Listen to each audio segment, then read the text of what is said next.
So we are going to move next to Anna Ehrman, who is the Senior Procurement Analyst at the U.S. Department of State at the OSDBU office there, where she assists the department meeting its small business goals by doing what OSDBUs do: reviewing acquisitions, conducting internal and external training, drafting policy, conducting market research, and counseling small business vendors and on how to do business with this Department of State.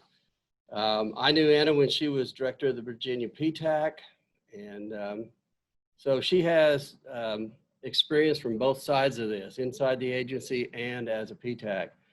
She has spent her career advising businesses on government market strategy, including opportunity analysis, competitive positioning, and customer intelligence. She lives in Alexandria and is active in animal rescue. So Anna, take it away.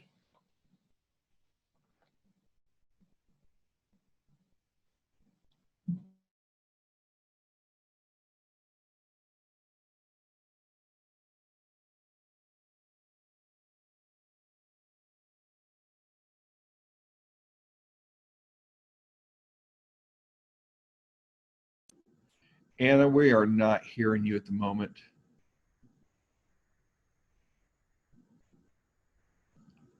Still nothing. I thought maybe you were muted, but you're not. How about now? Much better. Much better, yes. Can you hear me? All right, I apologize, rookie error. Okay. All right, thank you. The purpose of today, and I kind of got myself invited to this, is I love talking about market research. As a former business counselor and still kind of a business counselor, and as a spreadsheet nerd at heart, I love helping companies figure out how to do this, what's called homework for government contractors. So please use the chat. I can't promise I'll do a great job monitoring, but I would like to get to as many questions as I can. The point is not for me to get to the end of the slide deck. I'm sure we'll find a way to get it to you at the end. If we're unable to catch up, if I can't answer your question today, use my email address. I try to be a resource to small businesses. So the first thing I'll say is I like to use examples. I talk to so many small businesses every day. I had 4 small business meetings just this week, and sometimes examples tell better than any kind of theory, but I don't mean to disparage anybody. In Northern Virginia, in the DC area, we talk to professional services, IT companies all the time. So I tend to pick on them more than anybody else. And I apologize if you're in that group. I love you all, but sometimes you provide really great fodder for me to serve as an example to others. And for the rest of you listening, hopefully you won't end up in my next slide deck. I certainly don't publish it. So we will absolutely get to the market research, and I'll show you all the tools and give you all the links, but I would like to put some context into it. What is it that we're going to research? What are we looking for? And most importantly, why do we need this information about the government and also about yourself and your competitors in the market? So first, what is the government's goal? There is no federal agency, maybe with the exception of GSA, or at least half of GSA, but no federal agency's job or mission is to buy stuff. They buy products and they buy services to meet a particular mission end. So with respect to the Department of State where I work, our mission is to serve the U.S. Diplomacy and protect U.S. people and assets and well, let's leave it at that, abroad and overseas. So where we buy products and we buy services is to meet that mission. It's to ensure that our international relations happen. To ensure that our embassy buildings are served. And we are trying to spend taxpayer dollars responsibly, and nobody wants to end up on the front page of the Washington Post. So we will be conservative in how we do our procurements, and we don't like taking risks.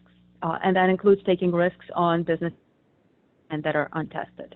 So part of your market research and part of what you're doing with your findings of market research is to help your customer draw the connection and alleviate the perception that you are high risk, that you don't know what you're doing, that you are new to government, or, God forbid, that you are new to business in general. The government, first of all, and how you approach government entities and how you market and sell to them, don't think that it's a monolithic kind of entity, that all of it behaves similarly, that all government agencies follow the same rules or have the same culture, or even have the same amount of contracts or money. There are general government goals, there are general agency-wide goals, but how each office and how each contracting activity behaves in order to meet those needs and reach those goals differs vastly. So whereas certain agencies may be perfect markets for you based on their needs and based on your offerings, other agencies may not be, or may be so in a different way. So don't think that one approach will necessarily work government-wide. The government, as I said, there's not one definition, just to give you really bird's eye view, and this changes somewhat based on the administration. 15 cabinet level departments. If we pick on the Department of State, we have 46 bureaus. Each bureau has at least 3 or 4 different offices. Sometimes they have bureaus under bureaus with a variety of locations. So trying to find a one-size-fits-all solution to the government is difficult. Even to a particular agency or department is quite a challenge. So I will often encourage small businesses to go on a market research diet, really focus on the niche that you're trying to serve, tailor your solutions specifically, and once you have that honed, once you have a strong a relationship and you know what you're doing and you're following opportunities and you're winning work, then expand to others. But try to go bottoms up in your analysis and in your approach to government. The first thing I want to talk about, and this is why, by the way, Carter, I made sure that I put in the animal rescue. That's why all the dog pictures are in there. So the first thing that I wanted to talk to you about and hopefully remind you all, and this is not new information, but what are some things that government and your PTAC counselors and your partners are looking at when you are trying to create a relationship, when you are meeting somebody in person, if you remember what that's like, or when you're sending an email or having a phone call. So on the left is what you need, right? You have to be a legal business. You have to have a tax ID number, a DUNS number, which is going away, as you heard Mr. Moriarty say earlier. And you need to be registered in SAM with the proper NAICS and PSC code selected. If you don't know what any of those acronyms mean, please run, don't walk to your nearest PTAC and ask your counselor to help you out. That's the baseline. In addition, in order to be competitive, even though they are technically not requirements, there are several other recommendations that I'll make. First of all, fill out your DSBS small business profile. That's your dynamic small business search. It is connected to SAM, but it has additional fields that you could input. That is capabilities, narrative, that is your keywords, industry certifications, past performance. Yes, we absolutely look at that when we're doing market research. So make sure it's filled out. I call it your SEO optimization for government contracting. If that is blank and your competitors is not blank, I'm going to click on your competitor just because there's more information there for me to go on in order to make a business decision. Oops, sorry about that. In addition, as Mr. Moriarty mentioned, preference is that set-aside programs. Apply for any of the ones that are relevant to you. They are, again, not required, but in order to be eligible to be in those set-aside pools, to bid on the competitions that are not fully open, you have to be qualified and you have to be actually certified in one of the set-asides or any of those that apply. BetaSAM allows you to create search agents to save your searches so that it automates some of the market analysis that you're doing and sends it to your inbox. Utilize it. It's free. It's easy. It prevents you forgetting to follow up and to keep up the ongoing process of tracking your federal customers and what they're doing. You'll be able to search and set up searches by several different criteria for upcoming opportunities, as well as for events and other notifications as well. You may need to register in some agency-specific procurement sites. For the most part, that have been going away. So fewer agencies that have their own databases, but you should always check, just in case there are vendor lists or supplier databases. I think the Intel community maintains their own, but some small business offices also have their own. State Department, we do not have a supplier database or small business database. Yes, we collect capability statements, but they just kind of sit there in our shared drive, to be perfectly honest. Primes is another place where you may need to register. Most large prime contractors have supplier diversity vendor databases. And if you are not registered there, that is going to be the first kind of gatekeeper question. Well, if that conversation, if that relationship is important to you, then register in the database first, so that when you do have a conversation with a SBLO or supplier diversity professional, you already checked that box. You've done the basics. You have paid attention and did what they ask you for. And then this sometimes comes up in webinars and training, so I put it out there. It may not be necessary, but if your customer is using GSA schedules to buy the products or services you're trying to sell them, then a GSA schedule may be necessary for you to do business with. That is what some of the market research will demonstrate as well, but I just want to put it out there. I don't forget about it. Whether or not it's necessary, it depends on a variety of factors. Right. So I don't necessarily want to dismiss the socioeconomic categories. What I do want to set the baseline with is to say that the socioeconomic category is not going to be sufficient for you to win a contract. There is sufficient competition. The government is meeting almost all of its socioeconomic goals. The 2019 scorecard just came out, and everything but HubZone, we were able government-wide to find competitive opportunities.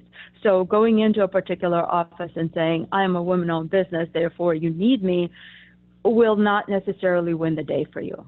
So proving what value you bring to a potential customer beyond your small business or socioeconomic certification is going to be imperative.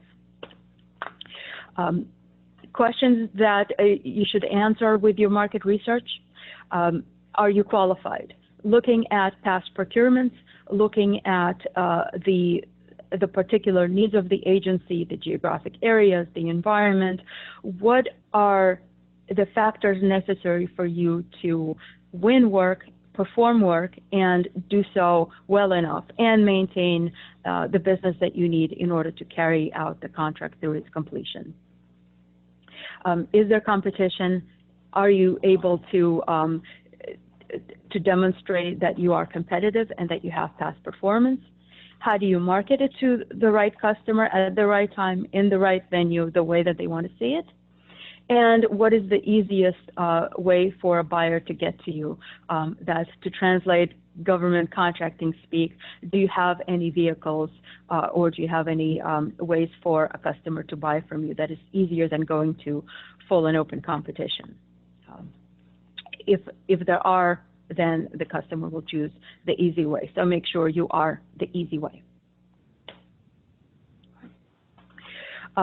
So being unique by itself without proving how that uniqueness is of value to a customer is not going to necessarily solve solve your problem or get you the market. So let's talk about what are some competitive advantages? What are some uniqueness that will set you apart in a good way? I won't talk about what not to do. I will leave that out there. But some of these examples we see in capability statements, some of the aspirational kind of statements, or generic statements or phrases that don't really serve you any, they don't provide any value to you or the customer. So make sure that you focus on the value, and don't be afraid to use real words as opposed to the MBA speak that doesn't help out so much. So traits that are valuable, that characteristics that will set you apart are not holistic. They don't apply to the whole of government all of the time. They sometimes will be very specific to a particular customer, a particular agency, a particular contract, a geography. And knowing what those are will set you apart with respect to the specific solicitation. And you are trying to win particular solicitations, not cover the whole earth with one broad statement. And what we'll do is I'll show you how to use the existing tools to take into account customers' missions, understand what their environment is, learn what their contract landscape looks like, and enable you to reach out to them with that value add.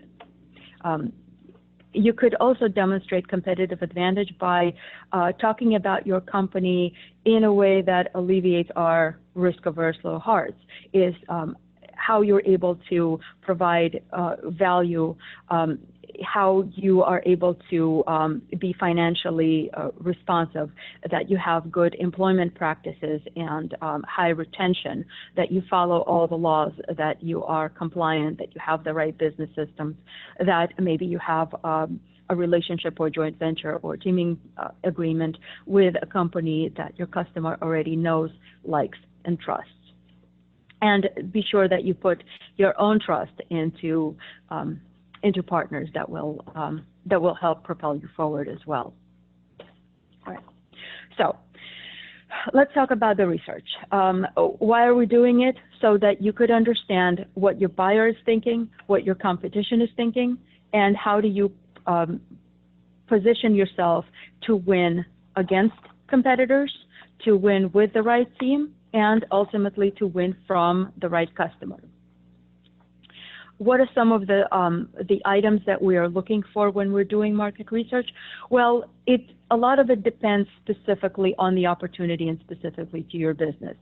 Certainly, who the customers are, where they're located, what are the codes that they're using, how much money is being spent, what are the competition types, and what is your competition landscape look like.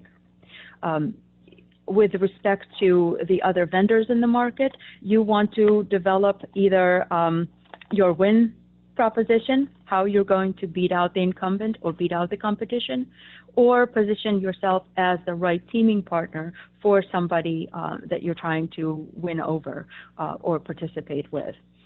This is a basis for your SWOT analysis. This is a basis for your capture and proposal strategy, and ultimately will help you write the right proposal, do the right business analysis, and win the work.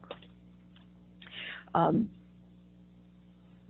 Also identify some additional information like prices, like assess whether or not your partners are really who they say they are. Yes, you have a GSA schedule, but what have you done with it in the last 5 years? All right. So let's talk about the tools. First, the baseline, the regulation. This is what everybody kind of assumes that everybody else has done. And putting my lawyer hat on, I don't want to walk away not saying that we've covered the basics. So the FAR, Federal Acquisition Regulation, as well as any agency supplements with any agency or department that you're working with. They have FAR, Federal Acquisition Regulation supplements. I know Matthew referred to the DFARS, the Defense FAR supplement, but every agency has their own. Also, pertaining to your particular industry, what are the common laws, regulations, certifications that are industry standard? For example, with the State Department, about a quarter of our budget is spent on construction and engineering. So if you're trying to compete there, then the relevant certifications and the bonding for construction is going to be absolutely essential for you to do business. If you're doing work internationally, ITAR and EAR, which is International Traffic in Arms Regulation, and forget what EAR stands for, but it's export regulations will be important. If you're doing business in a particular geography, what are the requirements for you to legally do business there? And then obviously CMMC and any other cybersecurity regulations that are mushrooming around will become more and more at the forefront of every solicitation. Okay. Having the basics covered, make sure that your profile is informed by every market research decision and analysis point that you're making. For example, if you provide construction and let's say you provide janitorial services and you are looking for janitorial service, you identified some, and you see that your customers are calling janitorial services facilities management or daytime cleaning, make sure that you update your capability statement, your DSBS profile with the keywords that your customer is looking for. They're not going to align themselves based on to what you like to call the things. Rather, you need to position yourself to be findable as easily as possible for your customer. Because if they can't find you, they're going to find 5, 10, 20 other companies. And you certainly want to be identified and located as simply as possible. We often get to the theoretical challenge of, does the NAICS code need to be on your DSBS profile for you to win the work? Legally, no. You don't have to have NAICS code listed in order for you to be eligible for a particular contract within that NAICS code. But if I were to be searching for firms that provide a particular service and I'm searching by a NAICS code and I don't see you, it doesn't matter whether or not you're qualified. You are not showing up, so I can't give you a call and say, hey, can you do this simplified acquisition or micro purchase contract? So the theoretical esoteric arguments whether or not you are legally right are not that important. Rather, make yourself as easy for your customer to get to you, to find you, to do work with you. You could also use the same tools to, I don't want to say copy off of your competition, but use the industry standards and use the best practices that exist in the marketplace. If all of your competitors in construction are also adding facilities management or real estate, maybe there's a reason for that. If you see a couple of keywords coming up again and again, write them down. Add them to your capability statement and your DSBS profile. It doesn't hurt to add a little bit extra. Who are your competitors citing as references, as their past performance references? Those may be interesting data points for you as well. So I hope that you guys are getting a sense of what are some things that you're looking at, not only to identify customers, but also to take back to your own office and give a review and give a look over to your presence online, on your website, in your social media, such as LinkedIn, on your profile, certainly. So let's talk about the 3 major areas of market research, and this is at a glance slide. I'll go into each of them in a bit more detail right now. So first, let's look at the past. This is the when I was teaching the class at PTAC, I used to spend a lot of time on, and the first question I get is, why do we care? That contract already happened. We want to know what the customer is buying next. Well, the good thing about government is that it's pretty risk-averse and pretty predictable, and contracts expire and get renewed and get recompeted on a very predictable schedule. Moreover, by looking at the past, you get a good sense of your customer. What did they buy? Where was it done? Who is the vendor, how much money was spent, what was the contract like, was it set aside, did they use a particular vehicle or IDIQ. Those are all useful for you to get a good sense of how they're going to do it next and when, and that is feeding your capture pipeline, that is feeding your opportunity identification funnel to help you determine, is this a good customer for me or not? And if it is a good customer, what do I need to know? What do I need to do? What do I need to have so that next time around when this competition happens, I will be positioned to win and I will be in a strong position to do so. So the major resources, USA Spending. So USA Spending is a Department of Treasury tool that uses FPDS data. FPDS data is migrating to BetaSAM. They're in the process right now, and it's available in both. But FPDS, or Federal Procurement Data Service, is where federal agencies are putting in line items. So anytime they make an award, an obligation, or a change or a deobligation to a contract, they're putting it in FPDS. So each contract will have multiple lines, multiple data entry points when things are done to it. SPDS is not the most user-friendly site. I'm sure your PTAC counselor could help you sort it out. There's a manual for it available as well.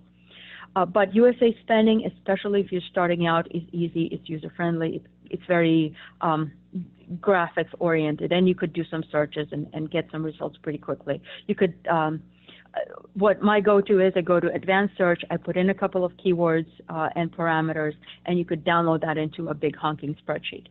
Be careful how much you ask for. You could crash your computer. Been there, done that multiple occasions. Still like it though. GSA schedules sales query. Cannot say it fast with my accent. That is a database of procurements and obligations based on GSA schedules. If you want to know whether you need a schedule, you could get a good sense of how much use those schedules are getting. The only thing you won't get is the end customer, because GSA does not track by the agencies using the schedules. Rather, it tracks, or it makes the contractors track for it. So you'll be able to track by timeline, by vendor, by the schedule, and the single item number to see how much spending happened on it. You could triangulate that with FPDS or USA Spending and identify which agencies use GSA schedules to buy their products and services. Labor rate calculator is a great little tool that came out about 2 years ago. It allows you to search based on GSA schedules and GSA GWACs, allows you to get rates for particular labor categories. Some of it is pretty generic, some of it is very specific, and you could narrow it down by education and experience and get a kind of a pulse on what are some of those fully loaded rates for those labor categories are. If you don't know what a fully loaded rate is, I urge you to, again, talk to your PTAC counselor to help you figure out how to build up the rates, fully loaded or burdened rates. And I'll be remiss to say that all of the government contracting information is maintained within databases of contracts, but there's also reports by Inspector General. There are reports and articles published in the trade press. Federal News Network has some great trainings, there are webinars or kind of, they used to be breakfast meetings that they do that are interviews with decision makers. And the Government Accountability Office publishes a report on program performance, and also they maintain a docket of bid protests that you could read if if something is of particular interest. I would probably read more of it if I had the time. And obviously, if all else is lacking, you can't find the information you want, you could always submit a freedom of request. Give it about 2 or 3 months. So that's part of the reason why your market research needs to start way in advance of when something comes out for bid, just because you need the time in order to be able to get the information pulled together and analyzed to something that is useful and actionable for you. All right, so that's the history lesson. Let's talk about kind of the immediate. What are the things that you're looking at that are actionable for you in the nearby future? Obviously, BetaSAM for live opportunities. Focus on some things in BetaSAM beyond the source, beyond the RFPs, request for proposal. Specifically, as a small business professional, I urge you to look at sources sought and RFIs. I have at least 2 blog posts on LinkedIn about the difference between sources sought and RFIs and how government does a terrible job of differentiating it. That being said, sources sought and RFIs are the government's way of doing proactive market research. Basically, agencies are saying, we're thinking of buying this. What does industry think? Or with respect to sources sought, we're thinking of buying this. Are there any sources that are small, that are socioeconomic categories, that are capable of providing this? If they don't get any responses, that is a market research validation that they cannot set it aside. Because if I put out a sources sought and I'm trying to meet my rule of 2, which is at least 2 responsive and responsible businesses, so that I could set aside a competition for that socioeconomic category. And if I get 0 responses, that means I cannot meet the rule of 2 if I were to set it aside for socioeconomic category. Therefore, I can't set it aside with, with all good conscience. I know that small businesses sit out the sources sought and RFIs thinking that it's a waste of time, so that becomes a catch-22.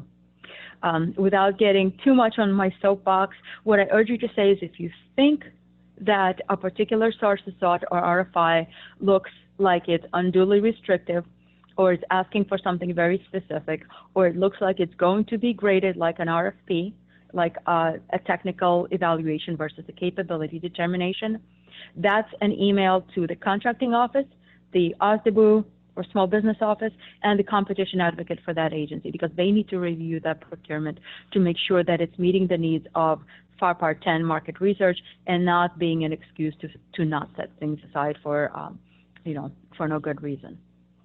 Right. Other things on BetaSAM, outreach days, industry days, that search is not particularly great, but it is out there and hopefully it's going to get better. The way you search for it is you search for opportunities and then don't put anything in the search box. As a part of results, you'll get one of the lines will say events, and you could just click on that and see what comes up. You'll get some false, red herrings in there, but you will also get events. It's the best we have right now. Other things that BetaSAM has is the migration from FBDS obligation reports, any kind of standard reports that the government is publishing on small business goal compliance and things like that, NAICS-based, performance-based, that are kind of in the past but also relevant and are up to date because the data pool is from recent information. Some of the government-wide acquisition contracts sites or GWACs or IDIQ or vehicles, they have some information about those requirements specifically, including the buyer guides, which are meant for government, but there's nothing that doesn't say you can't also look at them and get a sense of what is required, what are some things that your customers are looking at when they're buying through these vehicles. So if you're thinking of later on being in the position to compete for them or apply for them, you will know what's required way ahead of time when you're pulling your information together. Agency-specific procurement sites, not a lot of those exist anymore. Some agencies will repost things from BetaSAM, with the exception of the Intel community and places that are more research-focused, that are looking at SBIR opportunities, OTAs, other transaction authorities, where they're seeking white papers as opposed to the formal solicitations. Those will have their own portals. There are too many to list, and it's kind of too broad to cover in a generic seminar. So again, focus on your customer, that will enable you to have more of a direction and more of an opportunity to dig down and find out more about them, as opposed to trying to cover all the potential sources where all the potential government opportunities are posted. It's too much of like my dog trying to chase a squirrel. There's just too many of them, and ultimately end up breaking your leg, and that's going to cost me a lot of money. All right. Other places where current or short turnaround opportunities are posted are reverse auction sites. These are usually not high dollar value, but sometimes they are. They are for commercial items. So those Unison and FedConnect are third-party entities, so they cannot make the inherently governmental decision of determining which bid is or which offer is better or more qualified. The only thing they could say is this price is better than the other when we are comparing the identical item or identical service. So sometimes government will use reverse auctions when they have identified very specifically what it is that they need. Products, certainly, but also sometimes services. If they could identify, we need a SharePoint analyst with 3 years of experience and a bachelor's degree that has a facility security clearance, and we need 30 hours, for example. And then what industry does is they compete, reverse auction, so you bid and the low bid wins. That third-party site adds 1% to the final price, and that's what the customer gets. I know that for State Department, we will we'll use Unison to buy IT products in pretty large amounts, but small businesses win a lot of those. In fact, most of the bidders on Unison are small business, and they exceed simplified acquisition thresholds depending on what the solicitation is. So create an account, it's free, see what opportunity is there that you may be bidding on or you may be missing out on. And if it doesn't seem like a good fit, you could always, unsubscribe and not search it anymore. All right. Now let's talk about the future. This is the most fuzzy category to wrap your mind around, because there's so many things that are not specific and not exact. Procurement forecast. This is where all the small business professionals will tell you to go to get a sense of what's coming up. Some agencies do a fantastic job of it. Not everybody does. I have to say, for State Department, we do a data call in October. We publish it around Thanksgiving, and then it sits there because we don't have the technology, we don't have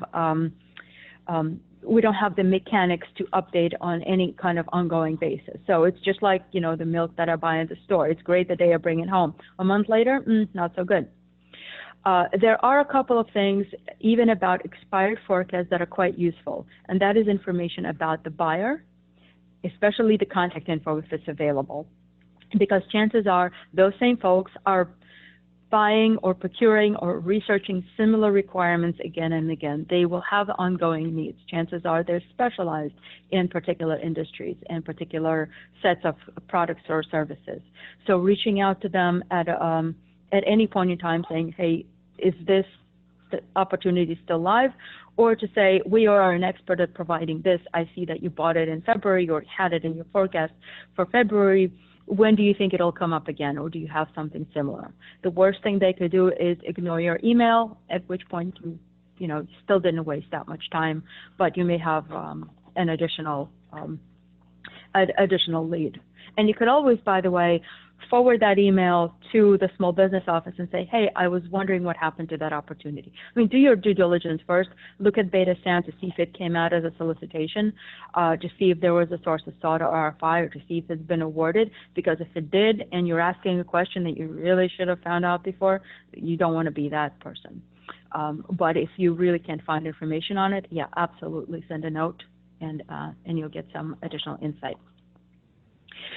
For some more aspirational strategic information about your target customers, there are so many publications that are specific to a particular mission within an agency or department. It could be congressional testimony. It could be general documents about strategic plans. If you're in IT, absolutely check out ITDashboard.gov, a great data source for major information technology projects. They list contracts. It is not contract-centric. It is more to provide a report card on how the CIOs are doing with respect to meeting their objectives. Our major IT projects on plan and on budget. What are the submissions to Congress? What are the projects made up of? It'll have on the major ones, it'll have pages and pages of descriptions of what it is that they're doing with it. So a vast amount of information for technology. There are no similar dashboards for other NAICS categories or other government categories. This was created for a specific bill when IP started to become a bigger and bigger component of federal acquisitions. It was basically a congressional check on IT spending, and it's still populated and it's still useful and it's still a requirement to this day. So it's great for us. There are also external watchdogs, GAO, as I already mentioned, open data, as well as industry publications. Also, within your industry, whether it's construction, technology, security, defense support, there are industry associations that have either wholly devoted to government contracting or have committees on government contracting. Look into those. Sometimes they have speaking engagements, sometimes they publish reports, sometimes there are opportunities for you to get involved in some of the more of the busy work of it, but that also exposes you to other opportunities and to contacts with federal agencies on a different level. For example, as a small business, you probably could not go into the Chief Information Officer's office and ask him particular questions. But if you're on the committee of the Professional Services Council and you went in as a committee to ask him some questions or be on the panel as a moderator, that puts you in a position to, and in a different role with respect to potential customers. Now, you can't just go in and simply represent your business, but it certainly puts you in a whole other light as representing a community, and also puts you in better light with your peers and other vendors as well, and provides you some visibility and, free marketing too. So don't dismiss those. All right, how do you apply this? I do want to leave some time for questions, so I might just speed through some of this. Obviously, use all the information at every level and every stage of your opportunity pipeline building, your proposal writing, and your debrief, and as well as in performance. Don't get incumbent-itis. When I was at the PTAC and I got a call, it was 4th of July weekend, I was in the middle of painting my laundry room, and I get a call from an incumbent. A proposal is due that next week. It required a quality assurance plan. The previous solicitation didn't require, but now they did. They didn't even have a template. They didn't bother reading the fine print of the solicitation and responding to all of it. So they should have been in a good position, but they were scrambling, and I literally had a paintbrush in my hand, so I could even help them with some Google searches at that point. Not that that's how I wanted to spend my July 4th weekend. So be prepared, do your research, stay on top of it, because your customer certainly is, and your competitors certainly are. Different folks in government that you should be talking to. The small business liaisons, okay, so we are the least mysterious people. We are out there doing outreach and training and webinars and one-on-one meetings. It's easy to find our email addresses. Use us strategically. If you wanted to set up a meeting with me so that I could tell you what the State Department buys, that's not a great use of your time. You could find it online. But if you do that research and you get stuck and you can't find a contact name, or you want to know what happened to a particular opportunity, that's a great way to use your small business resource. The more you do your homework, the better questions you'll have, and it'll show to us that you're not just fishing. Like he woke up yesterday and he wants to find out about the State Department. Sure, I have a half an hour today or next week, but that's not going to provide as much value to you as a specific question would. Contracting officers. So they're the ones whose name is listed next to procurements. They're the ones whose reputation and careers on the line if they, because they are obligating federal dollars. They are the managers of the procurement. They don't necessarily have the subject matter expertise of the underlying requirement. In fact, those requirement owners or end users or program managers are the contracting officer's customers. So they have to be really nice to the program office. They may or may not be helpful, but they're usually the first gate. So again, the more specific you are, the better armed you are with knowledge of the acquisition to date, and you know, don't expect an answer, but certainly copy them, copy the small business office. Sometimes some of them are more responsive than others, and I know it's hit and miss, but at least try to reach out to them. Program managers, so that's a generic term for that requirements owner. Their job is not necessarily to be reaching out to industry. Yes, there are myth-busting memos, there are internal agency documents that say you should talk to industry, but buying something is usually kind of, it's an ancillary process for them.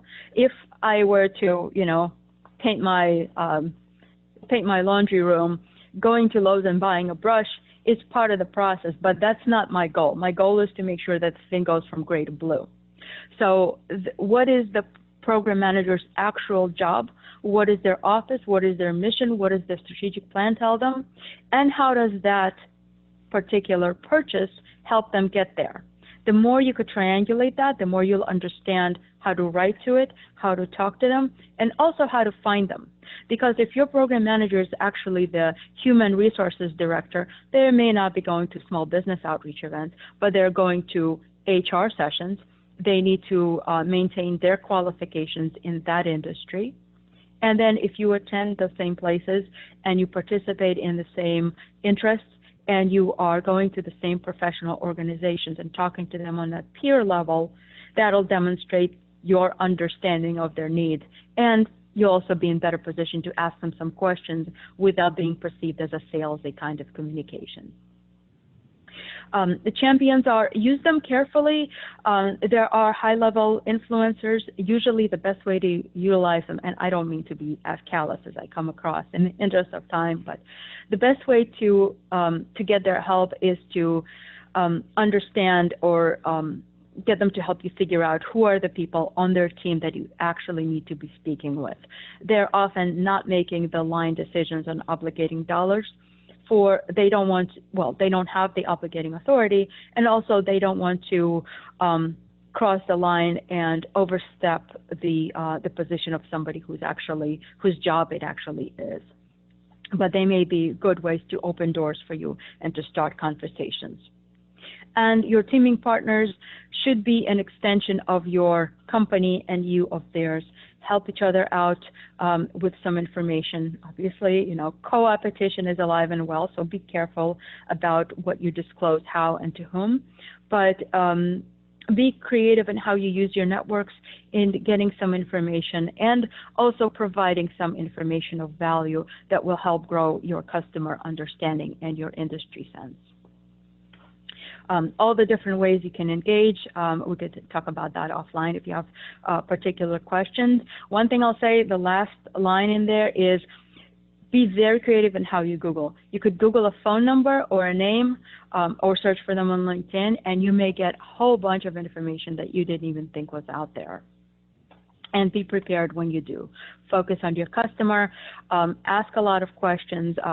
One of my 30-minute meetings today, the vendor spent 20 minutes going through their slide deck, which is fabulous. And they do a good job, but I don't understand the technical parts. So some of it was completely wasted on me. Instead, they could have asked me, we want to do X. Who in your department buys X, and how do you get to them, and what are some ways that we could find that out? And it would have been a different conversation.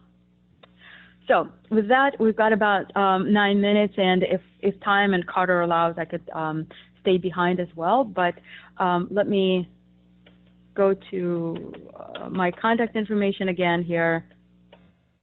That's a lot of slides. Sorry about that. All right. So Anna Ehrman, my email address is Ehrman, A-U-R-M-A-N-A @state.gov, and I'll be happy to answer any questions you might have. Let me just find the chat thing here. Thank you so much, Anna. All right, who has questions? Certainly.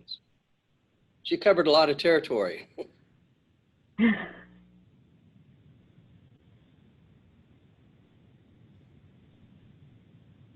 Okay. I see Angie was my fan, but I don't see any questions. At least I think Angie was paying attention, so thank you. everyone's absorbing. Right. Thanks, Dawn.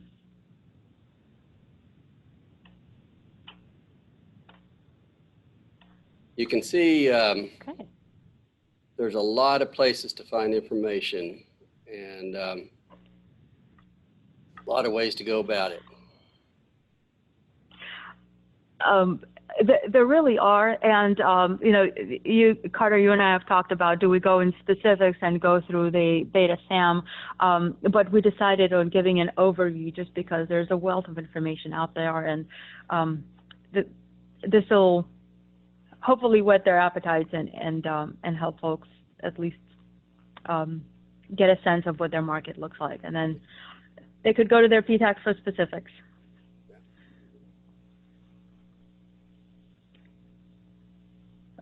Garbage in, garbage out in FPDS and USA spending. Okay, in FPDS, look at the one field when you go to the view record, or you click on the view button, look for the entered by or modified by. That's the username, and some agencies even put an email address in there. You could even Google that or use that username and do @whatever-agency.gov. And that may be the email address you want. At the State Department, it's that username and then @state.gov. So it's super easy. Quick demo on FPDS. Are we sure about this? All right. Share the screen. Screen 2. Okay, FPDS.gov. All right, so this is going away. BetaSAM is replacing it. Most of the information is available in both, but BetaSAM is not yet the system of record. I think it just said 90 days or so. Okay, so I just logged in. You do need to create a username and password here. Ad hoc report, this is good for if you have a very, oops, no, I'm sorry. Ad hoc reports is not for the faint of heart. Get a guide. Usually what you could see, and you could see this easy question or easy search, even if you don't log in, is if you're looking for something very specific. So here's the contract number. I'm just going to search by that. All the line items associated with it, all the data entry will be listed here. If I sort by date, the most recent one will be up on the top, and if I click on view, this is the user information at the top, prepared user and last modified user. So at State Department, it's Kagalis L, and then you add @state.gov, and that is that person's email address. It is Cisco Kagalis. I happen to know that guy. But some, I think like Treasury, they put their full email addresses in there. I still don't load this site. This is my favorite one. All right. Now, when I do share, how do I get back to the chat? Chat, there we go.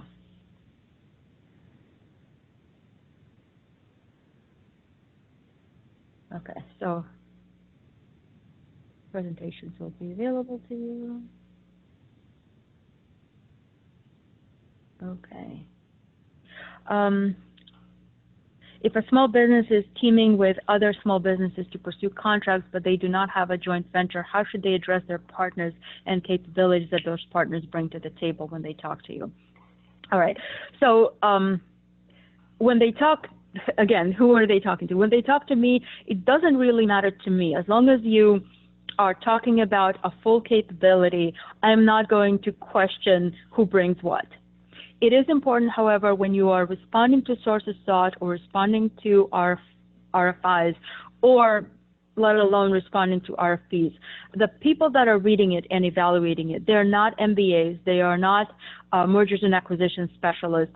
They don't have the, they cannot evaluate who is going to be responsible for their part. In fact, the more pieces to a puzzle, the more risky it appears. So be as explicit as possible. If you're responding to a sources sought and you could only do 72% of the solution and this other entity is going to be the other 28, sorry, law school did not teach us math, then explain it. Don't let the customer make any assumptions or draw any conclusions you don't want them to. Make it as easy as possible for them to say, oh, this is how this solution is going to work. This is the predictable result.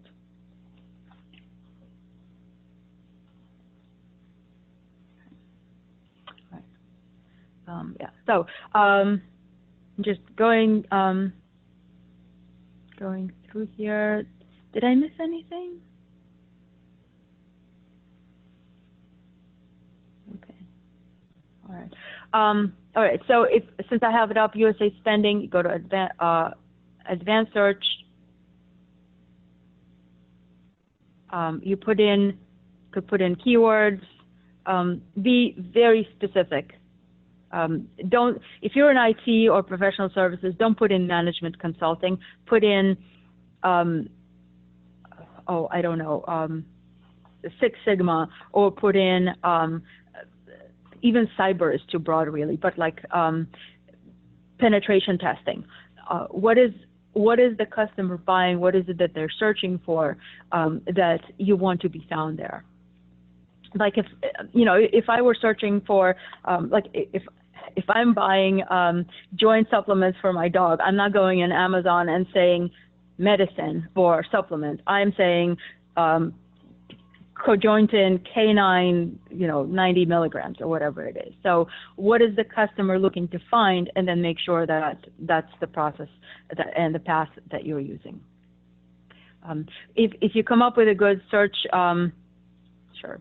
If you come up with a good search and it's not too big, you could download.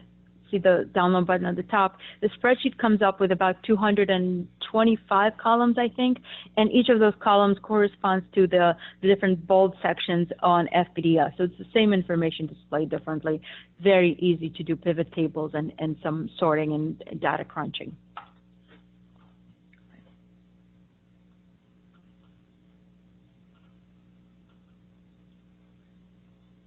right.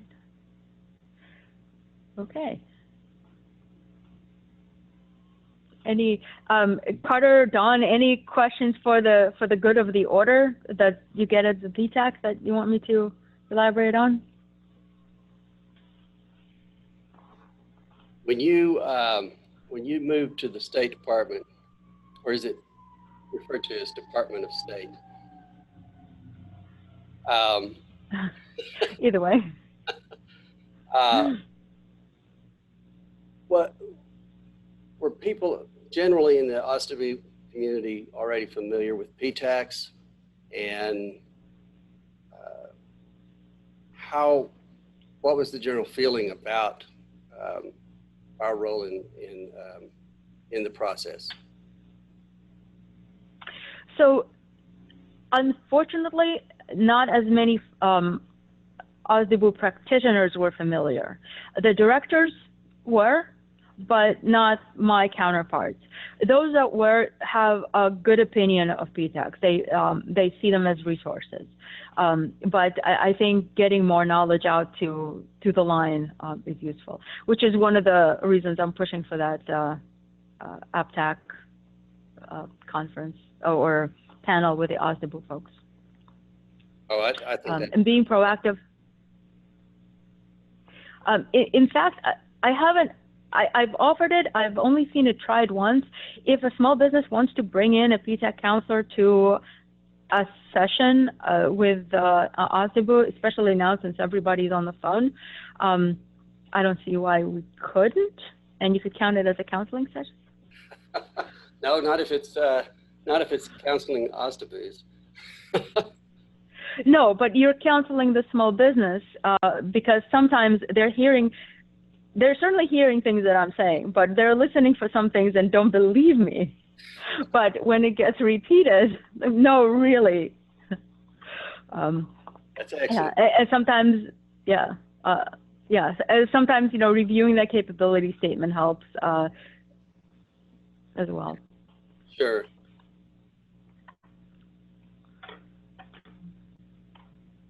Well, I think All right. we're moving the fall APTAC conference to a virtual conference, and my biggest regret is I won't be in DC to see you guys. Because I usually make it to at least the SBA, and sometimes I think one year I went down to who was that? Interior, I think. And so I usually try to pick up one or two of the federal agencies while I'm there and touch base with them. But I just think it's so important to stay in touch. Yeah, I think so too. Because you guys are absolutely an asset. You could do some of the dirty work so that the companies are better prepared. That's what I tell our small business offices out here. I say, you stick to reviewing the procurement actions, and you make sure they go small business set aside, and we will work with the clients. Absolutely. Yeah. All right. Any other questions for Anna today? And Anna, I believe you're doing matchmaking tomorrow? I am, yes. I Excellent. think I have 12 things. Yeah. Good. Yeah. Well, I know that a lot of people may not think of the Department of State out here. They don't think about what it is you buy, and that, it's not as easy as, obviously, the military buys weapon systems, and so they may not always think about the other agencies. Right. Yeah. And that's part of the reason I don't like putting in NAICS codes is, 25% of what we buy is construction overseas. But we also buy everything else, including airplane parts and, office supplies, and certainly a lot of IT and a lot of training and ammunition, come to think of it. Oh, yeah. Not major weapon systems. That's the DoD role. That's not our role. We're more of the soft skills. Yeah. All right. Well, if there are no more questions, Well, thank you. That will wrap up our day. And I really appreciate it. I know in the past our conferences have included breakout sessions, so we had many more topics to offer. Did not want to tackle that in a virtual setting this year. Although if COVID forces us into this next year, we'll be better prepared, and we might be able to do some of that. But I think we covered some really good hot topics in federal contracting this year, and so I think I've thoroughly enjoyed this day, every presentation.